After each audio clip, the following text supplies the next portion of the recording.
L'histoire d'Al-Andalus commence en 711, lorsque des troupes venues d'Afrique du Nord traversent le détroit sous la direction de Tariq ibn Ziyad.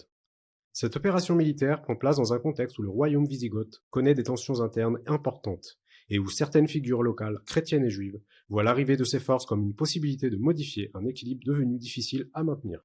La progression s'effectue rapidement, Cordoue, Tolède et d'autres villes importantes se rendent sans destruction majeure. Une organisation nouvelle se met alors en place. Les populations chrétiennes et juives conservent leurs biens, leurs lieux de culte, leurs pratiques internes en échange d'un impôt annuel. Certaines conversions à l'islam apparaissent, mais les différentes communautés continuent globalement à vivre selon leurs traditions. Malgré cette première structuration, les décennies qui suivent sont marquées par des rivalités tribales, des successions rapides de gouverneurs et des révoltes. Des opérations militaires sont lancées vers le nord, jusqu'en Gaule, où les forces musulmanes affrontent celles de Charles Martel. Les défaites successives et les divisions internes affaiblissent durablement la cohésion d'Al-Andalus. Un tournant intervient avec l'arrivée de Abd al-Rahman Ier, un membre de la dynastie omeyyade ayant fui l'Orient après la chute de son clan. Il parvient à s'imposer à Cordoue, à rétablir un pouvoir central stable et à limiter les affrontements internes. Sous son autorité, puis sous celle de ses successeurs, le territoire se dote de routes, de systèmes hydrauliques, de marchés et d'institutions administratives qui structurent durablement la vie du pays.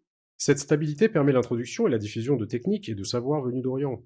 L'agriculture se développe, les cultures se diversifient et le commerce se renforce. Les villes deviennent des centres de production et d'échange où circulent artisans, lettrés et juristes. Cette dynamique se poursuit sous Abd al-Rahman II. Malgré plusieurs difficultés, attaques vikings, révoltes locales et tensions avec certains groupes chrétiens mozarabes qui rejettent l'arabisation croissante de leur environnement. Durant cette même période, une évolution notable des usages sociaux apparaît avec l'arrivée de Ziryab, un musicien formé à Bagdad. Sa présence introduit de nouvelles pratiques, dans l'habillement, les repas, l'hygiène et l'enseignement musical. Cette innovation s'installe progressivement dans les grandes villes d'Al-Andalus. Cependant, l'unité politique reste fragile. Au IXe siècle, plusieurs régions se détachent du pouvoir central. Saragosse, Tolède, Badajoz et Mérida affirment leur autonomie. Dans le sud, la révolte d'Ibn Afsun dure plusieurs décennies et mobilise de nombreuses forces. Au nord, les royaumes chrétiens consolident leur organisation et étendent leur position.